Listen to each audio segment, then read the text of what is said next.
Bismillahirrahmanirrahim. Assalamualaikum warahmatullahi wabarakatuh. Waalaikumsalam warahmatullahi wabarakatuh. Alhamdulillah, hamdan katsiran tayyiban mubarakan fih, kama yuhibbu rabbuna wa yardah. Wa asyhadu an la ilaha illallah wahdahu la syarika lah. Wa asyhadu anna Muhammadan abduhu wa rasuluh.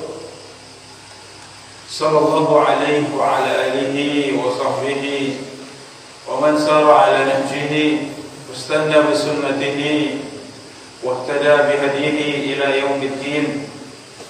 Qala Allah ta'ala fil Qur'anil Karim, ya ayyuhalladzina amanu taqullaha haqqa tuqatih wa la tamutunna illa wa antum muslimun.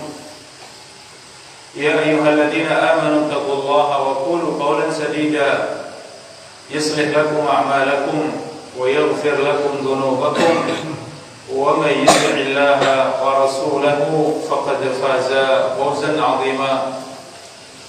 Fa inna asdaqal hadithi kitabullah wa khairal hadi hadi Muhammadin sallallahu alaihi wasallam wa syarrul umuri muhdatsatuha fa inna kulla muhdatsatin bid'ah wa kulla bid'atin dhalalah wa kulla dhalalatin finnar. Amma ba'du.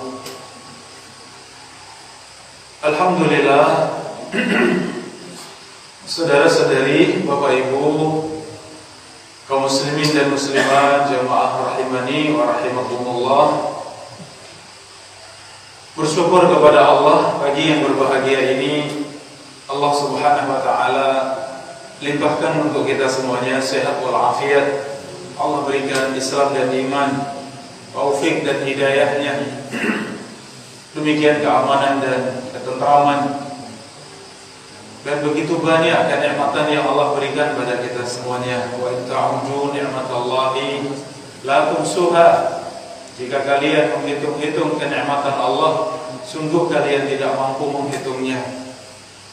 Pagi yang berbahagia ini, saudara-saudari rahimakumullah, Allah perkenankan kita untuk bermajelis ilmu.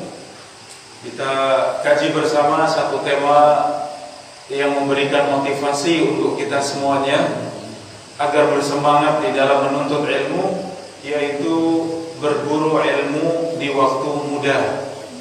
Berburu ilmu di waktu muda. Saudara-saudari, Bapak Ibu rahimani wa rahimakumullah,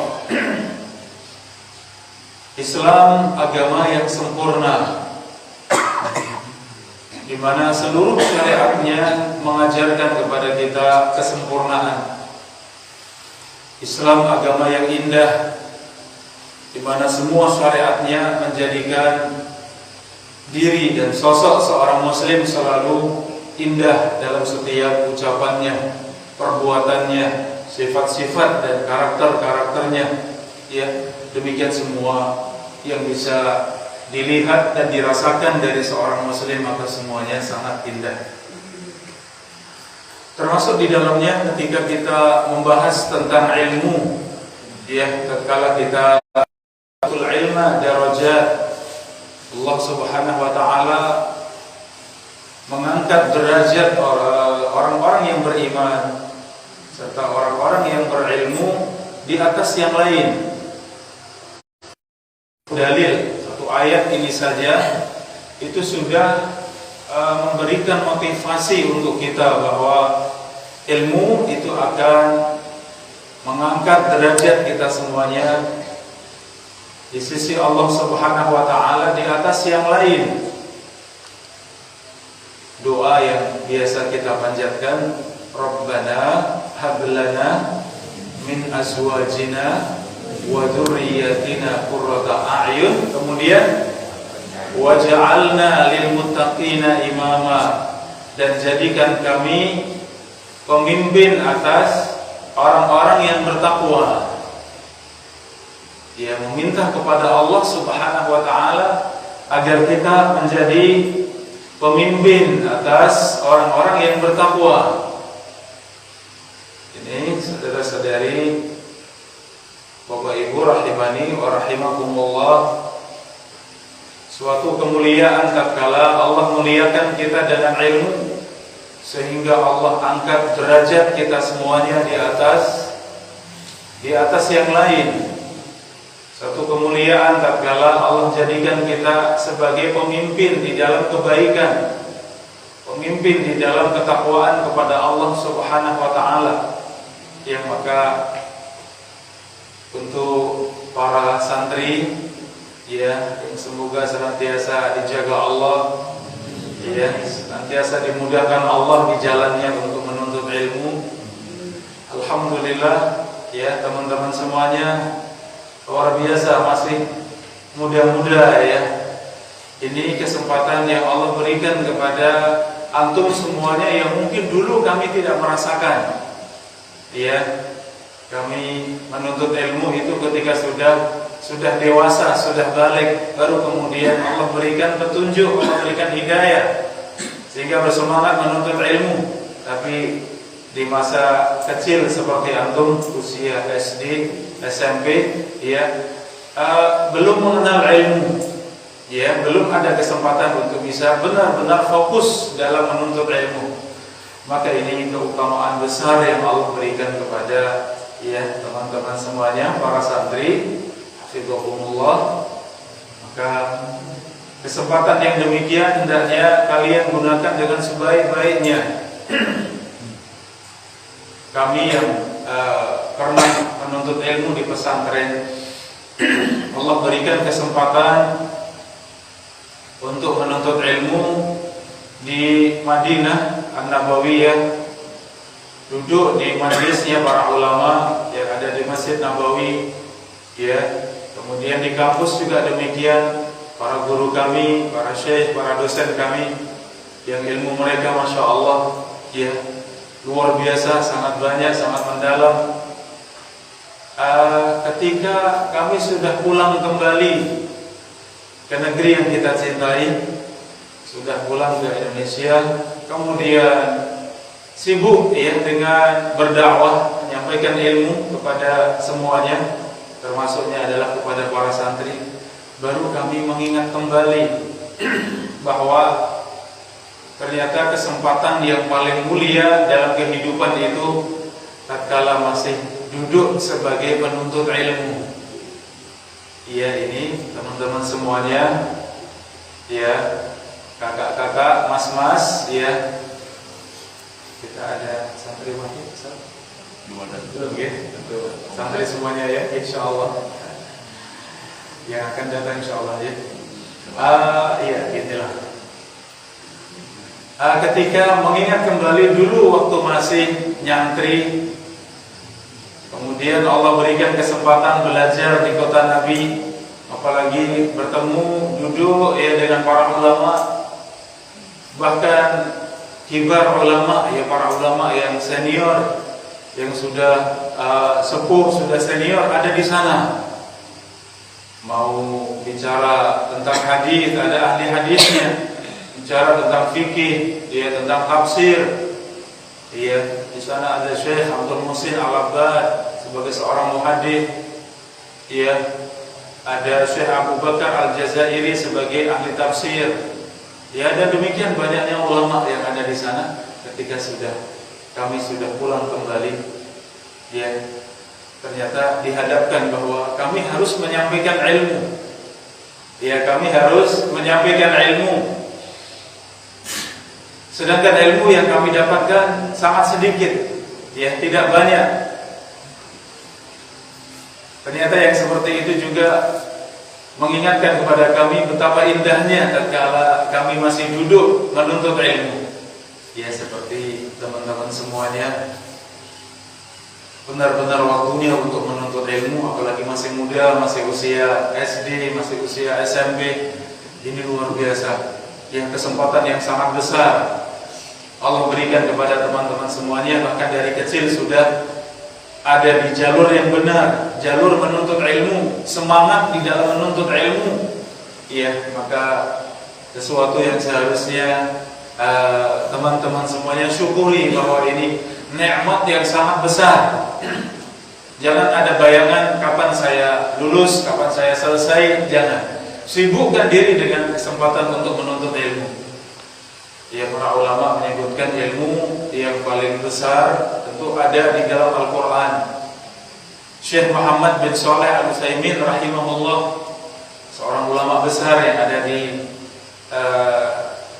negeri Saudi Arabia, yang mengajarkan kepada para penuntut ilmu yang ada di Al-Qasim, ada di Riyadh, demikian sekitarnya 2 tanah suci. Wasiat beliau dalam menuntut ilmu yang pertama untuk benar-benar diperhatikan adalah Al-Quran. Kenapa? Karena ilmu semuanya ada di dalam Al-Quran.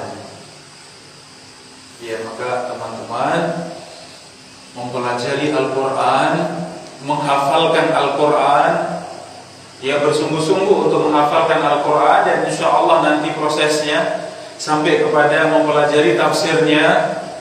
Ini adalah ilmu dari semua ilmu yang ada, karena semua ilmu itu ada di dalam Al-Quran.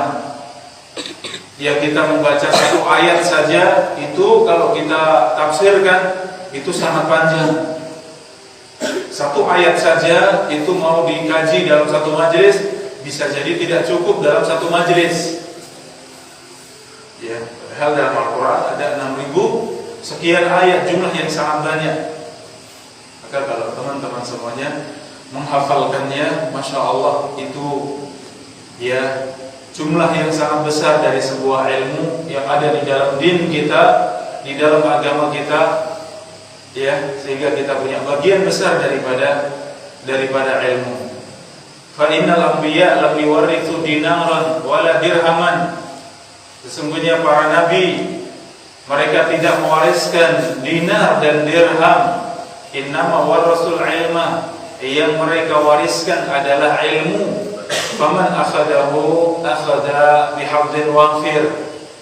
Maka barang siapa yang mengambil bagian daripada ilmu yang itu menjadi warisan dari para ulama, para rasul, para nabi, faqad akhadha bihadzin wafir. Maka sungguh ia telah mengambil bagian yang besar di dalam kehidupannya. Ya, yang mengambil ilmu itu aslinya sesungguhnya ia telah mengambil warisan dari siapa? Saudara-saudari, telah mengambil warisan dari para nabi. Ya, warisan para nabi itu tidak mewariskan dunia, tidak mewariskan uang, ya, tidak mewariskan dinar dan dirham, emas dan perak, tidak. Yang mereka wariskan adalah ilmu. Seperti sabda Nabi, inna mimma adrakan nasu min kalamin nubuwatil ula idza lam tastahi fasna ma syi'ta. Apa yang didapatkan manusia warisan dari para nabi dan para rasul, idza lam tastahi fasna ma syi'ta. Jika engkau tidak malu, maka kerjakan sesuka hatimu. Ini contoh Nabi SAW. Beliau menyifatinya itu sesuatu yang diambil dari para nabi dan para rasul. Itu warisan dari para nabi dan para rasul.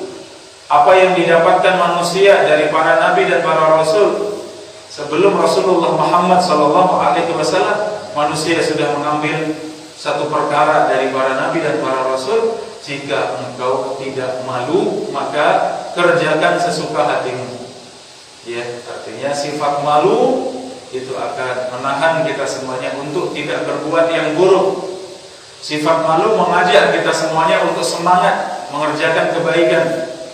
Ya, ini sifat malu yang diambil dari para nabi dan para rasul alaihi wassalatu wassalam. Saudara-saudari, para santri rahimani wa rahimakumullah, kesempatan yang Allah berikan kepada teman-teman semuanya, ya, adik-adik, mas-mas, ya, kakak-kakak, untuk bersemangat di dalam menuntut ilmu. Ini ketika sudah melewati masa jenjang di dalam menuntut ilmu, kemudian sudah harus sibuk di dalam menyampaikan ilmu, berdakwah, itu baru terasa masa-masa yang paling indah, kami sebagai orang tua yang kami lewati adalah masa tatkala kami duduk di majelis ilmu, tatkala kami bersabar di dalam majelis ilmu, bersemangat di dalam majelis ilmu, tatkala kami bersungguh-sungguh untuk membaca Al-Quran, menghafalkan Al-Quran, tatkala kami duduk memegang matan ya dari kitabnya para ulama, kitab-kitabnya para ulama Kutayib, kitab-kitab kecil yang menjadi dasar dalam semua ilmu, sangat tipis, sangat ringkas, yang disebut dengan mutun ya, matan-matan daripada ilmu. Ketika duduk dan kemudian membaca, ia memahami, kemudian menghafalkan, ternyata itu kesempatan hidup, kenangan hidup yang paling indah ya sepanjang kehidupan yang dilewati.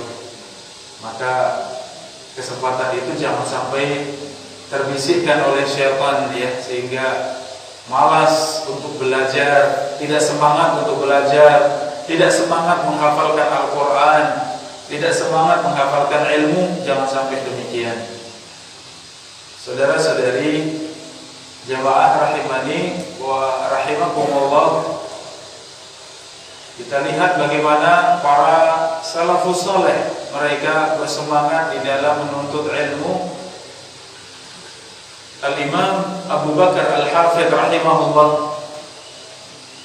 beliau mengatakan at-tafaqquh fi zamani asy-syabibah wa iqbalil umri. Menuntut ilmu, ya ini para santri rahimahumullah, motivasi buat teman-teman semuanya. Menuntut ilmu di waktu masih muda, syabibah, masih syabab, di waktu masih muda, wa iqbalil umri, di awal umur, yarsakhu fil qalbi. Ilmu yang dipelajari itu rasikh, ilmunya sangat kuat, ya sangat mapan. Wa yathbut, itu akan sangat menetap di dalam hati. Wa yatamakkan wa yastahkim, ilmu tersebut benar-benar akan terus ada di dalam dirinya, akan terus membimbing dirinya. Fayahsulul intifa' bihi wal barakah, sehingga dengan ilmu yang dipelajari di masa muda tadi, di masa kecil tadi, ilmu yang dipelajari di masa kecil tadi itu akan terus memberikan manfaat, akan terus memberikan berkah. Idza sahibahu minallahi husnul taufiq, jika ia menuntut ilmu dibersamai dengan taufik Allah Subhanahu wa taala, ia dibersamai dengan taufik Allah Subhanahu wa taala. Ini saudara-saudaraku, Bapak Ibu, dan khususnya para santri ya, tidak terasa bahwa setiap ilmu yang kalian pelajari itu akan membersamai dalam semua kehidupan, seluruh kehidupan kita, bahkan tidak hanya di dunia, bahkan sampai di akhirat.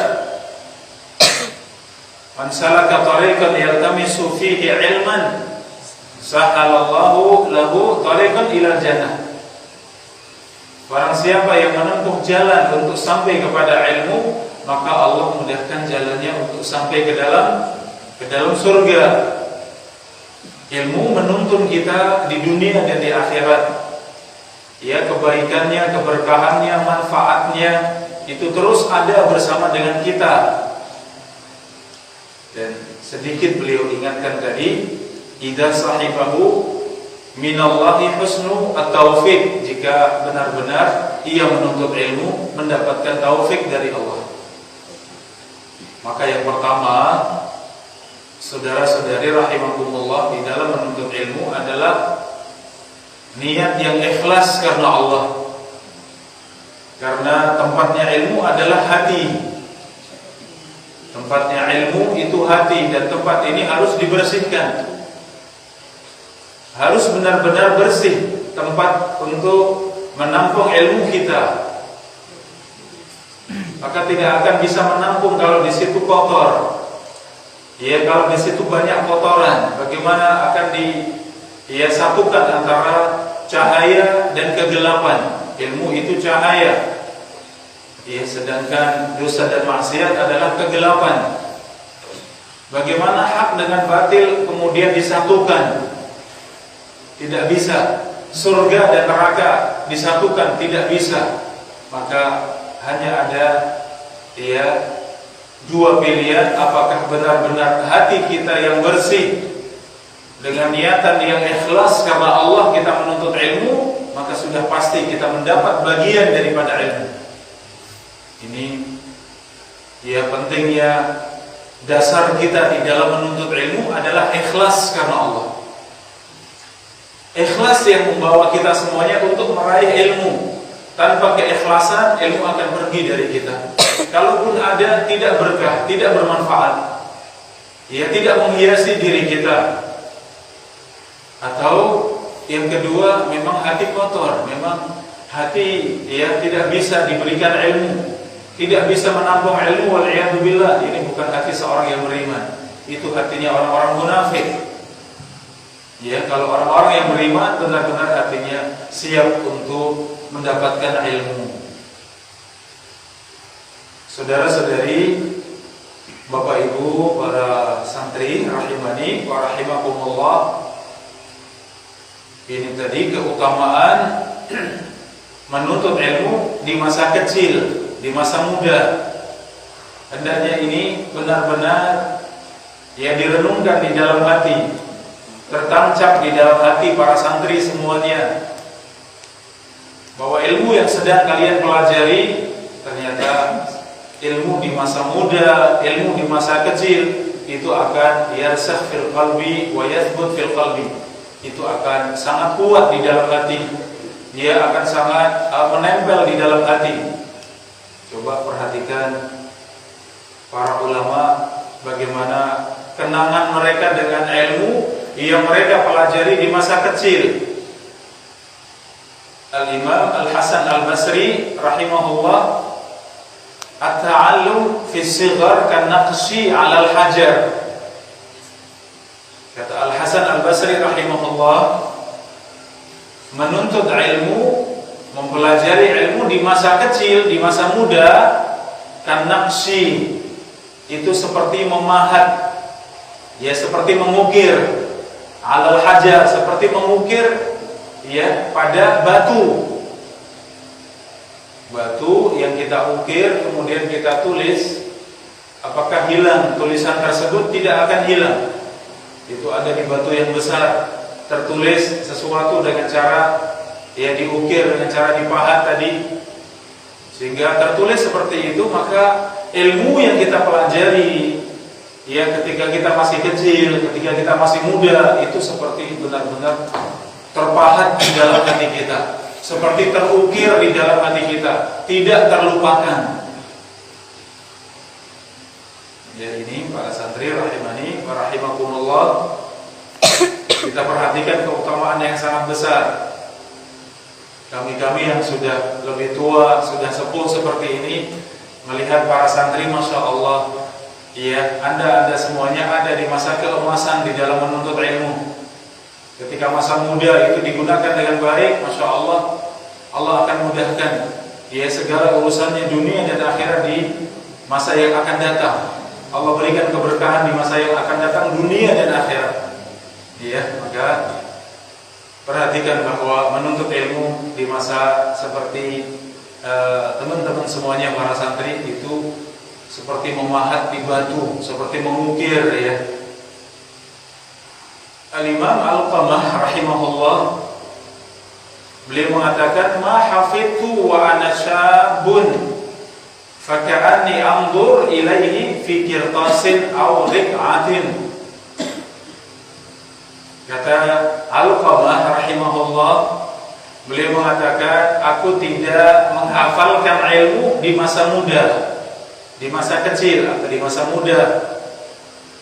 Faka'ani anzur ilaihi fi qirtas, maka ilmu yang aku hafalkan di masa muda tadi seperti aku melihat langsung ilmu tersebut di kertas. Ya, seperti aku melihat langsung di kertas. Aw riq'ah, atau itu seperti ukiran, atau itu seperti ukiran yang aku lihat kemudian aku baca. Masya Allah, ilmu yang dihafalkan kapan para santri, teman-teman semuanya? Ketika masa muda. Iya, di masa teman-teman semuanya, masa muda seperti ini, ilmu yang dihafalkan itu nantinya ketika sudah dewasa, sudah besar, teman-teman semuanya sudah, iya, saatnya kemudian untuk menyampaikan ilmu, maka ilmu yang kalian pelajari, kalian hafalkan di masa muda, itu seperti kalian melihat di kertas. Artinya lengketnya ilmu di dalam hati itu seperti kalian melihat di dalam kertas. Kalian melihat pada ukiran, dia terukir sesuatu. Apa itu ilmu? Subhanallah. Ya, maka masa yang seperti ini apakah kemudian dilewatkan begitu saja? Atau mungkin mengatakan, nantilah kalau sudah dewasa saya semangat menuntut ilmu, nantilah kalau saya sudah jadi orang tua, sudah longgar, saya akan menuntut ilmu. Tidak sama menuntut ilmu ketika sudah masa tua dengan masa muda, sudah jauh berbeda. Yang disebutkan oleh para ulama itu menuntut ilmu di masa muda. Keutamaan menuntut ilmu di masa muda itu yang benar-benar tertancap di dalam hati seorang penuntut ilmu. Al-Imam Ma'mar bin Rashid rahimahullah, beliau mengatakan, sami'tu min Qatadah wali 14 sana fama sami'tuhu idza ka'annahu maktubun fi sadri. Perhatikan teman-teman semuanya ucapan Ma'mar bin Rashid, pengalamannya di dalam menuntut ilmu di masa muda. Dia Ma'mar bin Rashid salah satu dari ulama hadis. Beliau mengatakan, aku mendengar dari guruku Qatadah. Aku mendengar hadis dari guruku Qatadah bin Di'amah As-Sadusi rahimahullah. Ketika itu aku berumur 14 tahun. Ketika itu aku menuntut ilmu di umur 14 tahun. Pas ketika itu aku mendengar hadis dari Qatadah. Maka yang aku dengar, ka'annahu maktubun fi sadri. Apa yang aku dengar, apa yang aku ambil dari guruku Qatadah, maka seakan itu sesuatu yang tertulis di dadaku.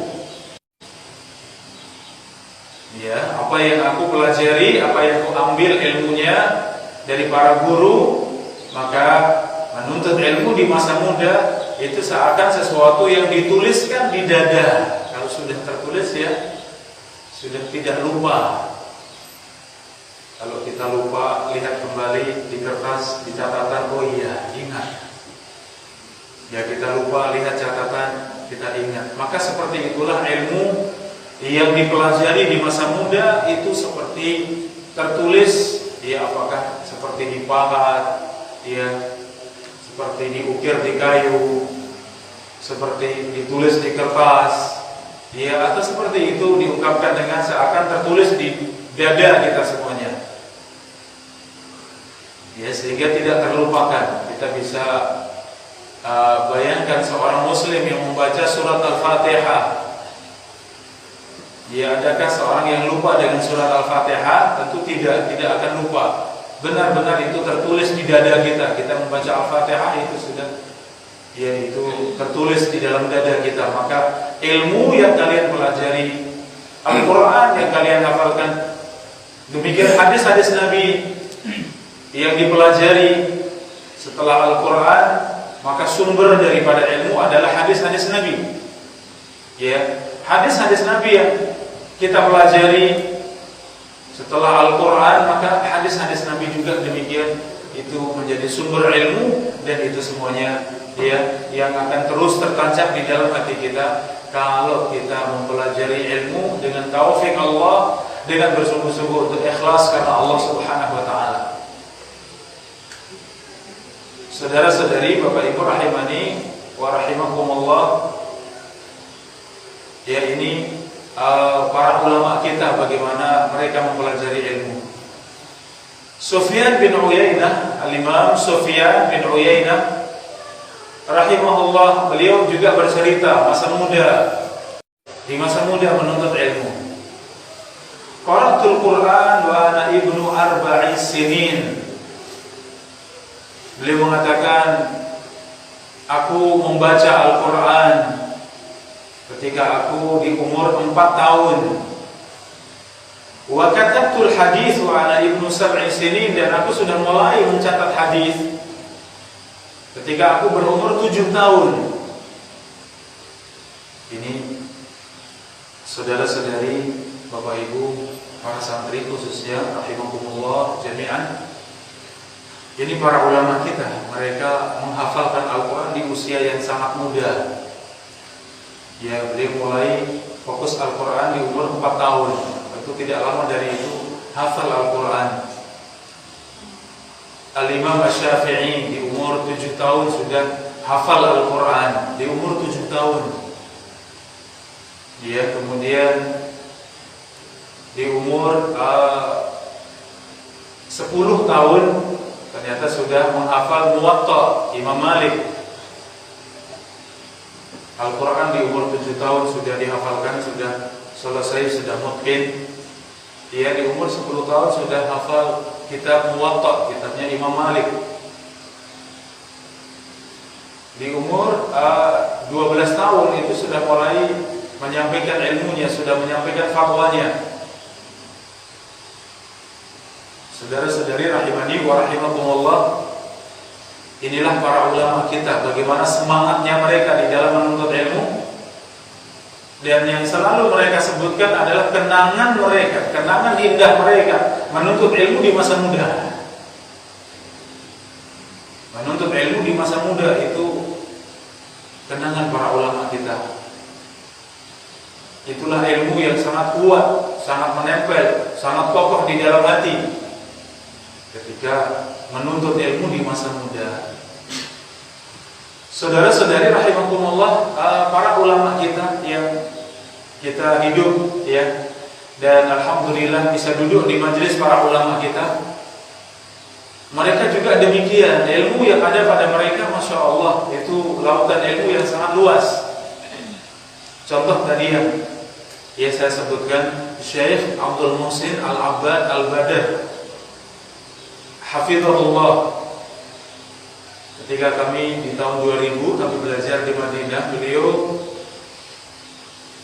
kurang lebih berumur 70 tahun, sudah sepuh, sudah 70 tahun, tapi masih aktif menyampaikan hadisnya di Masjid Nabawi, mengajarkan pada kami. Alhamdulillah, kami sampai di Madinah, beliau pas membuka awal majelis Sunan Abi Dawud, kitab hadis Sunan Abi Dawud.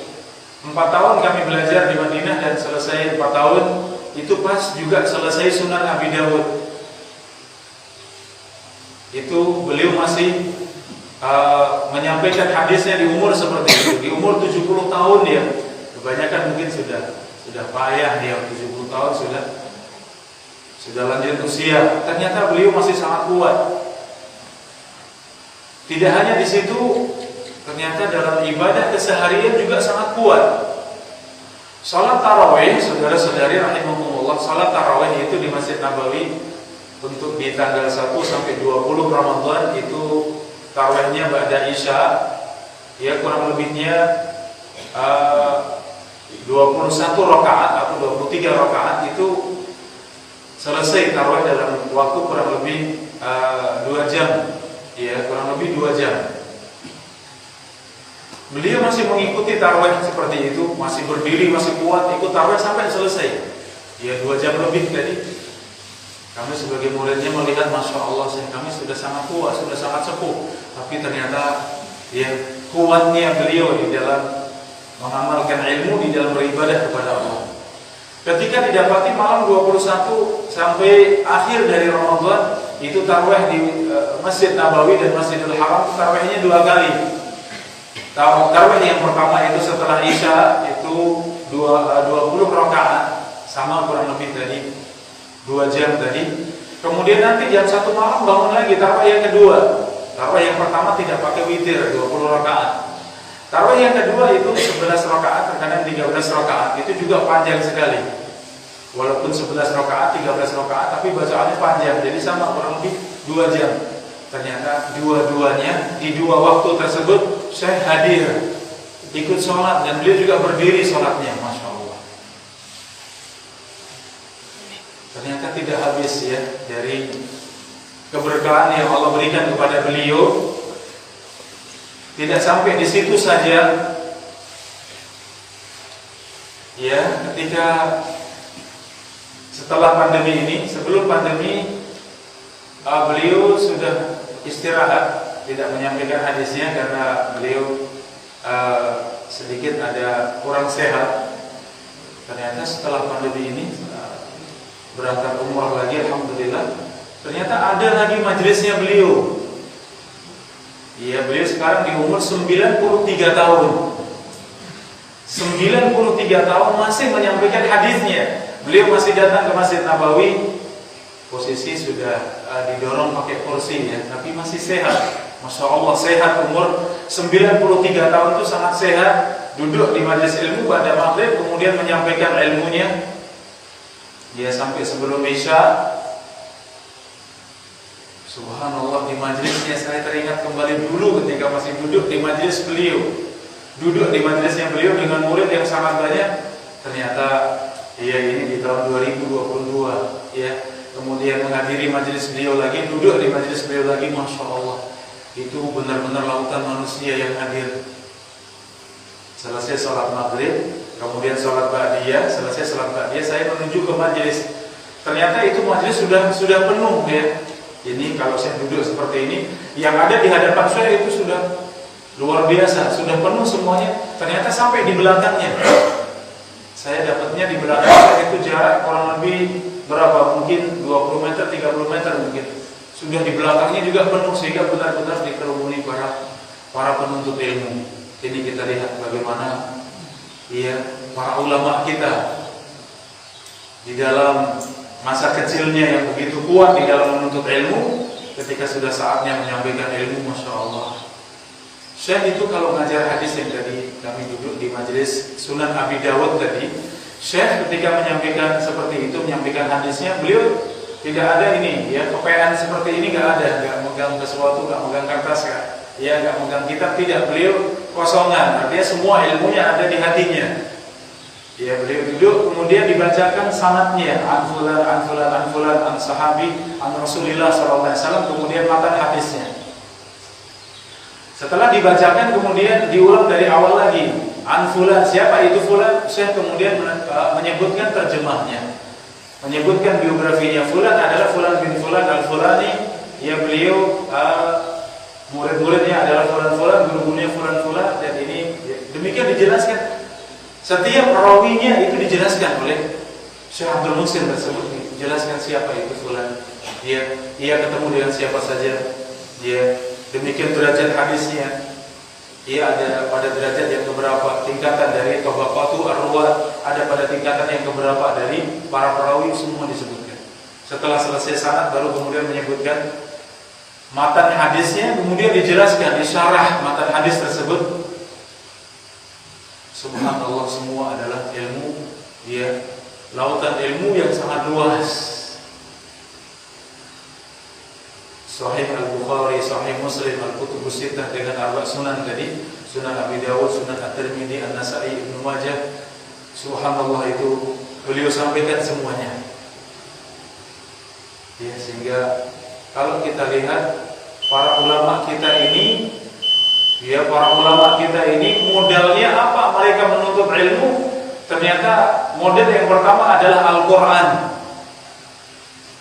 Model yang pertama adalah Al-Quran. Maka buat teman-teman para santri, Al-Quran yang kalian baca, yang kalian pelajari, yang kalian hafalkan, itu adalah ilmu dari segala ilmu. Sumbernya ada di situ. Maka kuatkan diri bersama Al-Quran, hafalkan dengan sekuat-kuatnya yang sangat mungkin.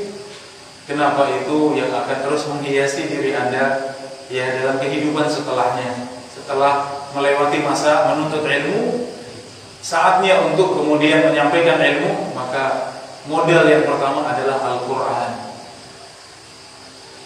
Kemudian yang kedua, kalau kita lihat para ulama kita, para ulama salaf yang tadi menyebutkan kami menuntut ilmu di masa kecil, seperti memahat, seperti mengukir, seperti ilmu itu tertulis di kertas, bagaimana mereka, langkah mereka, jalan mereka dalam menuntut ilmu. Ya, yang pertama adalah Al-Quran, yang kedua adalah bahasa Arab. Ya. Yang kedua adalah bahasa Arab. Mereka pelajari dari kecil bahasa Arab. Karena ternyata ilmu kita ini bergantung dari sedalam kita dalam memahami bahasa Arab. Bahasa Arab seorang ustadz semakin bagus, maka semakin dalam ilmunya. Semakin mendalam, semakin kuat ilmunya. Karena bahasa Arab ini juga sama, itu juga lautan yang sangat luas. Dulu kami belajar bahasa Arab, bayangannya nanti kalau sudah bisa nahwu shorof itu sudah hebat, ya sudah tahu kaidah-kaidahnya dalam bahasa Arab, nahwu shorof, ya apalagi muhadatsah sudah bisa berbincang, bercakap dengan bahasa Arab itu seakan itu sudah hebat, ya. Ternyata belajar sampai kemudian paham yang mendasar dari nahwu dan shorof, sudah bisa baca kitab, sudah bisa berbicara dengan bahasa Arab, komunikasi dengan bahasa Arab, ternyata itu masih sangat dasar. Ya, kami sampai di Madinah, kemudian duduk dan kemudian belajar di kampus ya dengan para guru kami. Ternyata 4 tahun kami belajar juga sama, setiap tahunnya yang kami pelajari adalah Alfiyah Ibnu Malik. Ya, matan dari nahwu Alfiyah Ibnu Malik. Di situ ternyata baru memahami bahasa Arab dalam sekali. Nggak pernah terfikir kalau bahasa Arab itu seperti fikih. Perbedaan pendapat para ulama itu banyak, ya. Nggak pernah dibayangkan bahwa para ulama berselisih pendapat dalam masalah nahwu dan shorof, ya. Dalam masalah bahasa Arab tidak pernah dibayangkan demikian. Ternyata subhanallah itu, ya, bahasa Arab ternyata juga demikian lautan yang sangat luas. Sehingga modal yang pertama Al-Quran, yang kedua bahasa Arab. Yang ketiga, saudara-saudaraku rahimakumullah, tadi yang saya sebutkan hadis-hadis Nabi. Mulai fokus dengan kitab-kitab hadis walaupun yang paling ringkas seperti Arba'in Nawawi. Iya, mungkin kitab-kitab ringkas ada 100 hadis pilihan misalnya. Kalau sudah masuk dalam kitab hadis yang luas, ya, nanti masuk dalam kitab Bulughul Maram, ya, kitab Umdatul Ahkam, ya, Al-Muharrar fil Hadis, ini sudah kitab-kitab hadis yang sudah pilihan dari Sahih Bukhari dan Muslim. Mulai untuk kesana dan kemudian menghafalkan hadis-hadis tersebut. Setelah itu baru kemudian menghafalkan yang keempat adalah matan-matan kitabnya para ulama, matan-matan ilmu dalam masalah akidah, matannya dihafalkan. Dalam masalah fikih, matannya dihafalkan. Matan itu ringkasan ilmu yang paling mendasar, yang paling ringkas. Yang dari ringkasan tadi, itulah ilmu semuanya dibangun di atas ringkasan tadi, disebut dengan matan atau mutun, ya. Itu kita hafalkan. Setelah itu baru kemudian belajar dengan tingkatan-tingkatan berikutnya. Insya Allah kita akan meraih ilmu. Kata para ulama, sampai kepada ilmu itu sebenarnya ringkas hanya dengan 2 syarat saja. Yang pertama, mengetahui jalannya untuk sampai kepada ilmu. Ya, jalan untuk sampai kepada ilmu, cara kita menuntut ilmu kita ketahui. Kemudian yang kedua, terus menerus menuntut ilmu. Sudah pasti mendapatkan bagian daripada ilmu. 2 ini saja. Ya, tahu caranya di dalam menuntut ilmu, dan yang kedua terus menerus di dalam menuntut ilmu, maka sudah pasti, ya, teman-teman semuanya, para santri semuanya akan punya bagian daripada ilmu, yang itu semuanya dibangun di atas keikhlasan kepada Allah Subhanahu wa taala. Baik, demikian saudara-saudari, Bapak Ibu, dan khusus adalah untuk, ya, Mas dan adik, kakak-kakak, ya, yang bersemangat di dalam menuntut ilmu. Jangan sampai loyo, jangan sampai malas. Kalau malas, ya, bersegera untuk menguatkan kembali, bersegera untuk sadar. Hati selalu dijaga, selalu perhatikan kapan iman naik, kapan iman turun. Kalau sedang naik, jaga agar terus stabil iman kita naik. Ketika iman kita turun, sadari saya sedang turun iman, maka segera kuatkan diri. Ya, segera kuatkan diri untuk bisa kembali bersemangat kembali, jangan kemudian mengikuti sifat malas tadi.